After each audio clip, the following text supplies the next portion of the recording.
Hi everybody, Carol here. Today I'm going to show you about the Proxxon power carving tool.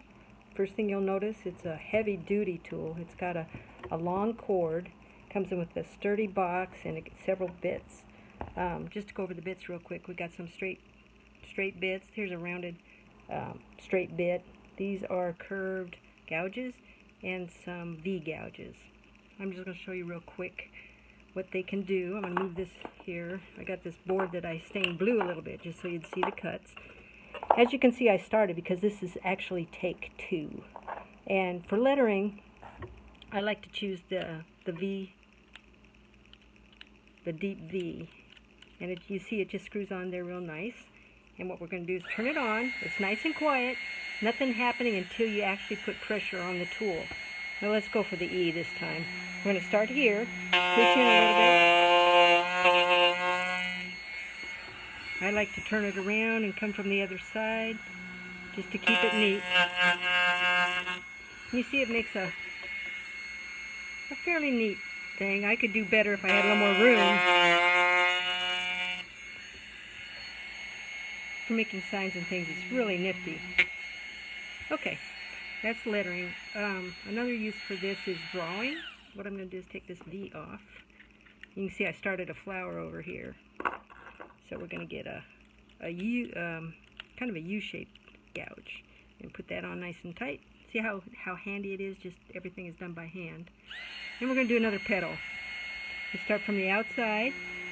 Dig in a little bit.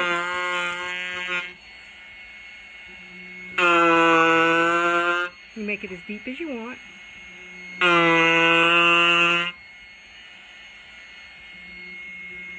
I'm trying to follow my line. And then I'm going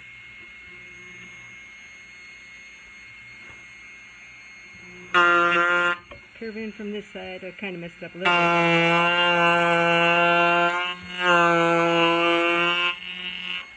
So a little practice in some room, you can see what we get a flower out of this.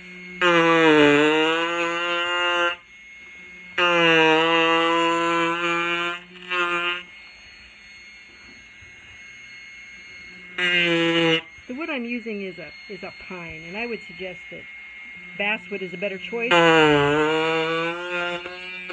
It's a lot less grainy.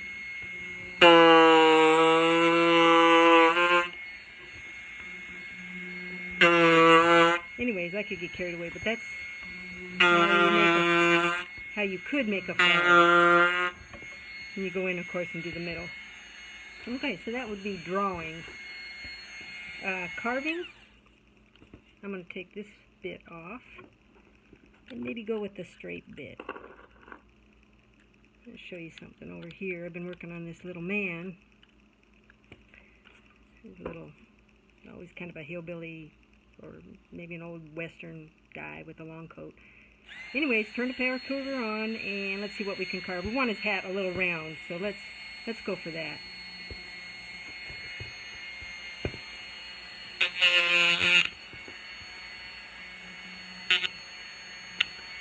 I'm not used to doing it in this awkward position. What we do to be a movie star. You could carve something different. It's a technique of undercutting to make things look sharper. That's real easy to do with this tool. Whoops. Might get it where you don't see it.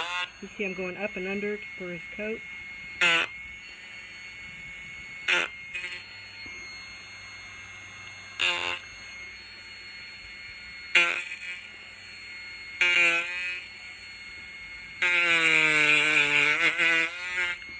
I could get carried away and carve, but we need to move on. I want to get that little piece out so you can see what it looks like. Looks neater when you're done. Okay, the next thing I had in mind was to tell you about adorning. You could adorn picture frames or whatever just by notching.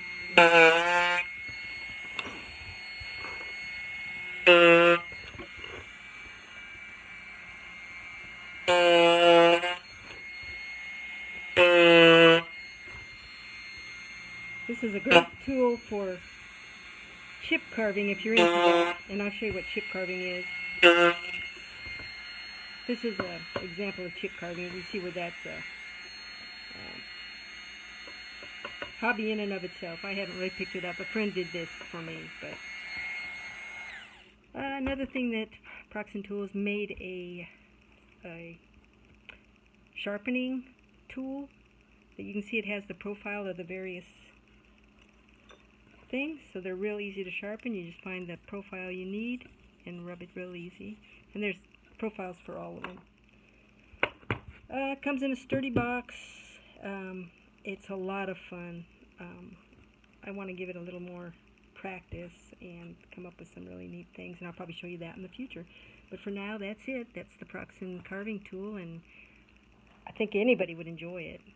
But I do suggest they wear a carving glove just to protect your fingers. You never know when it's going to slip. So that's it for now. See you later. Thanks for visiting. Bye.